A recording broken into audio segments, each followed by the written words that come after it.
திரு மனோஜ் தங்கராஜ் ஏற்கனவே விடுவிக்கப்பட்டார், இப்போ சேர்க்கப்பட்டார். அஃப்கோர்ஸ் இதில் முதலமைச்சரோட ப்ரெரோகேட்டிவ் அப்படிங்கிறத தாண்டி இதில் முக்கியமான கணக்குகள் என்ன நினைக்கிறீங்க? ஏன்னா எந்த தலைவர் எடுக்கக்கூடிய முடிவுகள்லையுமே பொலிட்டிக்கல் கால்குலேஷன்ஸ், ஒரு சோசியல் ஜஸ்டிஸ் அதுக்குள்ள ஒரு பார்வை இருக்கக்கூடும். ஒன்று. இன்னொன்று, கன்னியாகுமரி மாவட்டத்தில் அமைச்சர் யாரும் இல்லை, அவர் ஒருத்தர் தான் இருந்தார். ஸோ இப்போ திருப்பியும் அவருக்கு வந்து கொடுத்துருக்குறாங்க. சுரேஷ்ராஜனுக்கு முன்னாள் அமைச்சருக்கு சமீபத்தில் ஒரு ஆணைய பொறுப்பு கொடுக்கப்பட்டுச்சு.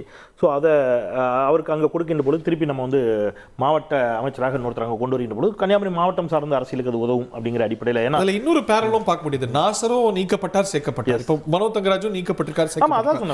சிஎம் சொல்லக்கூடிய மெசேஜ் சோசியல் ஜஸ்டிஸ்ங்கிற பார்வை அதுக்குள்ள இருக்குல்ல. நீங்க வந்து எல்லா சமூகத்தினரையும் வந்து உள்ளடக்கிய ஒன்றாக இருக்க வேண்டும், எல்லா மதத்தினரையும் உள்ளடக்கிய ஒன்றாக இருக்கணும் அப்படிங்கிற ஒரு பார்வை இருக்குதுல்ல. ஒரு கேரட் அண்ட் ஸ்டிக் அப்ரோச் பார்க்கலாமா? தவறு செய்தால் நடவடிக்கை, அதுக்கப்புறம் ஒரு மாற்றம் வரும்போது எடுக்கலாம் அப்படிங்கிறது ஒன்று. இன்னொன்று, இப்போ நீங்க ரொம்ப பிராக்டிக்கல் அரசியல் ஒன்று பாருங்களேன். புதுசா இதுவரைக்கும் அமைச்சர் ஆகாத யாரோ ஒருத்தர் கொடுக்குறாங்கன்னு வைங்க, அது ஒருவேளை ஒரு சர்ச்சை ஏற்படுத்தலாம். சர்ச்சை மீன்ஸ் என்னன்னா ஒரு இயல்பு தான், வாய்ப்பாகவும் பார்க்கப்படலாம். அது இன்னொரு விதத்தில் அது இன்னொரு ஏதோ ஒரு இந்த மாவட்டத்தில் இவர் கொடுத்துருக்காங்க, அவர் கொடுத்துருக்காங்க, இந்த மாதிரியான இது இல்லாம ஒரு ப்ரீ எலெக்ஷன் இது 1 இயர் இருக்கும்போது ஏற்கனவே ஒரு சீனியர் அவர் மினிஸ்டரா இருந்தவர். ஸோ அந்த மாவட்டத்தில் அமைச்சர் ஒருத்தர் தேவை, அதை கொடுக்க வேண்டிய கட்டாயம் இருக்குது அப்படிங்கிற அடிப்படையில் கூட அதை பார்க்கலாம். அகைன் நான் வந்து 2-3 விஷயத்தை நான் ரொம்ப உறுதியாக ஒன்று மட்டும் கன்வே பண்ணினேன் திரு ஹரி. நம்ம வந்து ஆர்கே தேர்தலின் பொழுது உங்களுக்கு நினைவுக்கு நினைக்கிறேன், திரு விஜயபாஸ்கர் அவர்கள், அன்றைய சுகாதாரத்துறை அமைச்சர் விஜயபாஸ்கர் வீட்டில் ஒன்றிய அரசு அன்றைக்கு சோதனை நடத்தினார்கள். அஃப்கோர்ஸ் செக்ரட்டரியேட்லேயே சோதனை நடத்தினாங்க. ஒரு பேப்பரெல்லாம் தூக்கி ஒரு வெளியில் வீசினாங்க, எடுத்துகிட்டு ஓடினாங்க. அன்றைக்கி ஒரே பிரேக்கிங் போட்டுட்டு இருந்தோம் நம்ம எல்லாருமே மீடியாவில். அவர் அன்றைக்கி ராஜினாமா பண்ணாரா? நீங்கள் என்ன சொல்கிறேன்னா, திருப்பி ஒருவர் குற்றவாளியா நிரபராதி என்பதை நீதிமன்றம் சொல்லட்டும். அரசியல் களத்தில் நம்ம பேசலாம். நான் யார் இப்போ பொங்கலூர் மணிகண்டன் பேசலாம், யாரை குற்றவாளின்னு சொல்லலாம், செந்தில் பாலாஜி பேசலாம், தம்பி ரமேஷ் பேசலாம், விஜய் பேசலாம், இந்த பக்கம் திமுக அதிமுக பேசலாம், அதிமுக திமுக பேசலாம். நான் என்ன சொல்றேன்னா, ஒரு நீதிமன்றத்திற்கு என்று இருக்கக்கூடிய வரையறை இருக்கு. அது அதிமுகவுக்கு இது நடந்திருந்தால் நான் இதே விமர்சனத்தை நான் வைப்பேன். எஸ், உறுதியாக சொல்லுவேன். ஒருவேளை அதிமுக யாரேனும் ஒருவர் தண்டிக்கப்படுவதற்கு முன்பாக உங்களுக்கு பிணை வேணுமா, அமைச்சர் பதவி வேணுமான்னு கேட்டால் நான் என்ன சொல்லுவேன் தெரியுமா? அந்த முடிவு எடுக்க வேண்டிய இடத்துல இருக்கிற எடப்பாடி பழனிசாமி நான் உறுதியாக சொல்லுவேன். நான் அந்த இடத்துக்கு மட்டும்தான் காரணமா ஒரு விஷயம் சொல்லும்போது, ஒரு கிரவுண்ட்ஸ்ல வைக்கும்போது அதுக்கு முரணா நடவடிக்கை இருக்கும்போது இல்லைங்க, அப்படி வைக்க நான் என்ன கேட்குறாங்க, நீதி அப்படிங்கிறது அம்பேத்கர் எல்லோருக்கும் ஒரே மாதிரியான சட்டத்தை வகுத்து தந்தார். நீங்க வந்து அம்மையார் ஜெயலலிதாவுக்கு ஒரு விதமான சட்டம், செந்தில் பாலாஜிக்கு ஒரு விதமான சட்டம், ஜார்க்கண்ட் முதலமைச்சருக்கு ஒரு விதமான சட்டம், அரவிந்த் கெஜ்ரிவாலுக்கு ஒரு விதமான சட்டம், அமித்ஷாவுக்கு ஒரு விதமான சட்டம், அப்படி எங்கேயும் இல்லை, அஜித் பவாருக்கு ஒரு விதமான சட்டம், விஜய் அவர் சொல்றதுல ஒரு பாயிண்ட் இருக்குல்ல Pongalur Manikandan, representation of people act படி தான் நம்ம இது பண்றோம். ஒருத்தர் சட்டமன்ற உறுப்பினராக இருக்க முடியும் என்றால் அவர் அமைச்சராக ஒருவரை கொடுக்கலாம். இதே பொன்முடி விவகாரத்தில் இதே நீதிமன்றம் தான் சொல்லுச்சு.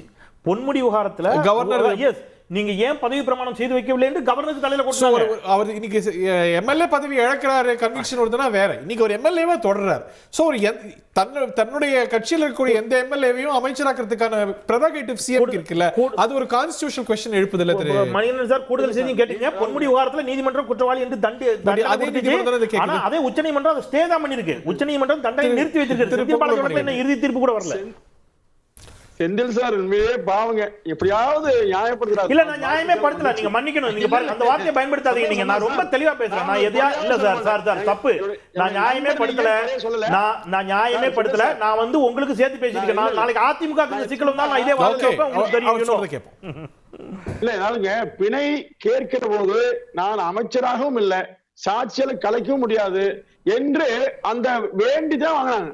அப்போ விடுதலையான 24 மணி நேரத்தில் அமைச்சராக்கப்படுறான்னு சொன்னா அதுதான் நீதிமன்றம் பேசுது. இப்ப நீங்க ஆளுநர் விவகாரத்துல உச்ச நீதிமன்றம் பேசிய போது மகிழ்ச்சி கொண்டாடுனீங்க. இப்ப அமைச்சரை பற்றி உச்ச நீதிமன்றம் சொல்லும்போது ஏன் வந்து தப்பா பேசுறீங்க? நீதிமன்றம் ஒவ்வொரு வழக்கும் குமாரசாமி விடிச்ச போது கொண்டாடுனீங்க சார். அவர் இவர் தண்டிச்ச போது, குன்ஹா தண்டிச்ச போது காவிரி வேணாலும் வச்சுக்கீங்க, அம்மா விட்டுறீங்கன்னு சொன்னீங்க. அப்படி பேச முடியாது சார். ஒரு வழக்குல வழக்கு தன்மை சார்ந்தாதான் பேச முடியும். ஏத்துக்குங்க, அப்ப ஏத்துக்குங்க நீதி பார்வை. அப்ப என்ன சார், நீ சமூக நீதி பத்தி செந்தில் சார் சொன்னாரு, அழகா சொன்னாரு. முதலமைச்சருக்கு மட்டும் இல்ல, நான் கேட்கிறேன், முதலமைச்சர் மட்டும் பேசலாம், சமூக நீதியே பொருளாதாங்க. அடுத்து சார், இப்போ பொன்முடிய நீங்க வந்து நீக்கிறது எப்படி நியாயப்படுத்தி பேசணுமோ அதே மாதிரி 3 விஷயம் சொல்லி நான் முடிச்சுக்கிறேன். அதாவது ஒன்று வந்து ஐயா ஸ்டாலின் முதலமைச்சர் இருக்கிறார்.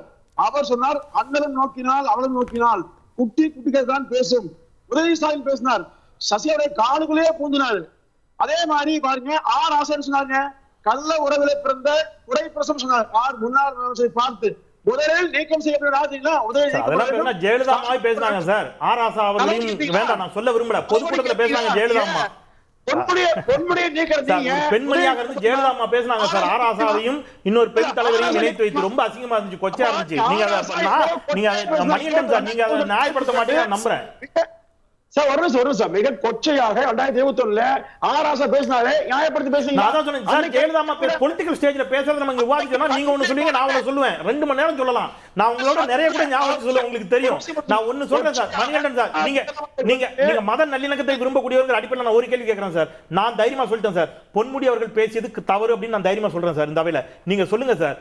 நம்ம ராஜேந்திர பாலாஜி ஒரு தனியார் தொலைக்காட்சிக்கு அளித்த பேட்டி இப்ப எடுத்து ப்ளே பண்ணிடுவோம். நான் எடுத்து ரெடியா வச்சிட்டேன். இல்ல நான் ப்ளே பண்ணல. எஸ் நீங்க நோ நான் சொல்றேன்.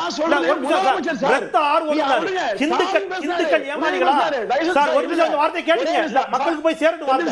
ஹிந்துக்கள் சார் கணிக்கணும், இந்த வார்த்தை மக்களுக்கு போய் சேரட்டும். மக்களுக்கு போய் சேரட்டும். நீங்க மறுங்க. ஹிந்துக்கள் இந்த வார்த்தை மக்களுக்கு போய் சேர அனுமதிங்களே. நீங்க உங்க வார்த்தையை அனுமதிக்கிறேன்.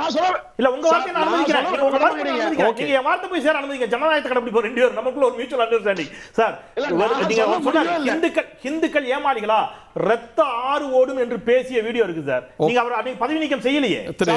அது ஓகே சார், பேசு சார், பரவாயில்ல. பாருங்க ஓகே சொல்றது முதலமைச்சர் விரும்புறதுக்கு ஒருவரை பார்த்து இன்னொரு முதலமைச்சர் இருக்கிறார் ஐயா ஸ்டாலின் அவர்கள் பேசுறதுமா சரியா?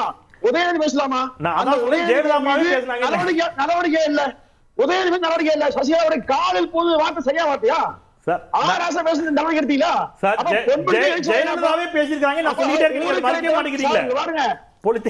எப்படியாவது பொறுமடி நீக்க முடிவு நீக்கிட்டீங்க. உதயநிதி ஸ்டாலின் தான். இது அதிமுக நெருக்கடி கொடுத்த பிறகு நீக்கினீங்க. நீங்களா இது செய்ய புதுசா இல்ல. திமுகவுக்கு வாடிக்கையான விஷயம். கண்ணியம் இல்லாம பேசுவது பேசுவது திமுக வாடிக்கை.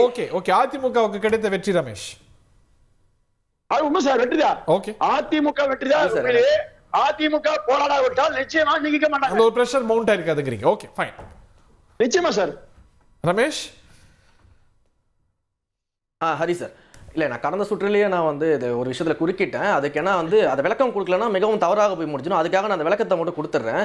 கடந்த சுற்றில் திரு ராஜகம்பீரம் அப்பாஸ் ஐயா அவர்கள் சொல்லும்பொழுது இந்த துப்பாக்கி படத்தில் வந்து ஏற்பட்ட சிக்கல்களின் காரணமாக ஒய்பிரிவு பாதுகாப்பு கேட்டனா அப்பட்டமான ஒரு பொய்யை, ஆதாரம் இல்லாத ஒரு விஷயத்தை பத்திரிகையாளன்ற பேரில் உட்காந்துக்கிட்டு இப்படி பேசிக்கிட்டு இருக்காரு. நான் என்ன சொல்றேன்னா, இது போன்ற ஆதாரம் இல்லாத கருத்துக்களை நீங்கள் சொல்ற மாதிரி இருந்ததுன்னா திமுகன்னு போட்டுட்டு வந்து தைரியமாக உட்காந்து பேசுங்க, நான் பேசுறதுக்கு தயார்.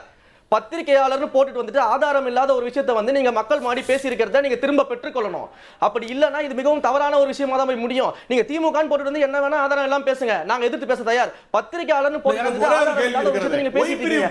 என்ன காரணத்துக்காக கொடுக்கப்பட்டதுன்னு சொல்லுங்க. இதுதான் காரணம்னு நான் எல்லா இதழ்களையும் வந்திருக்கிறது, பத்திரிகையில வந்திருக்கிறது. நீங்க காரணம் சொல்லுங்க. ஒய்பிரிவுக்கான காரணம் நிகழ்வுகளுக்கு மக்கள் 2 நாளா பாத்துக்கிட்டு இருக்கோம் சார். 2 நாளா பாருங்க சார். 2 நாளா மக்கள் சந்திப்பு நிகழ்வுகளுக்கு எவ்வளவு கூட்டம் வருது, அவருக்கு என்ன பாதுகாப்பு தேவைப்படுகிறது பாருங்க. நாங்க என்ன கவர்மெண்ட் பஸ்ல வந்து கூட்டத்தை கூட்டிட்டு வந்து ரோட் ஷோ பண்ணிட்டு இருக்கோமா? நாங்க தன்னெழுச்சியாக மக்கள் எங்க தலைவரை வந்து பாத்துக்கிட்டு இருக்காங்க. அவருக்கு பாதுகாப்பு தேவை. அதற்காக அதான் காரணம். அப்ப ரசிகர்கள் வந்து வரைமுறை இல்லாமல் குதிக்கிறாங்க, மேலே ஏறி குதிக்கிறாங்க, வயரை பிடிச்சு தொங்குறாங்க, கரண்ட் வயரை பிடிச்சு தொங்குறாங்க. அவங்க ஒழுங்கின்மையாக இருக்கிறார்கள் என்பதை ஒப்புக்கொள்கிறீர்களா? முதலமைச்சர் ரோட்ல போகும்போது கட்சிக்காரங்க நிக்கிறாங்களே, கட்சிக்காரங்க கிட்ட பாதுகாப்பு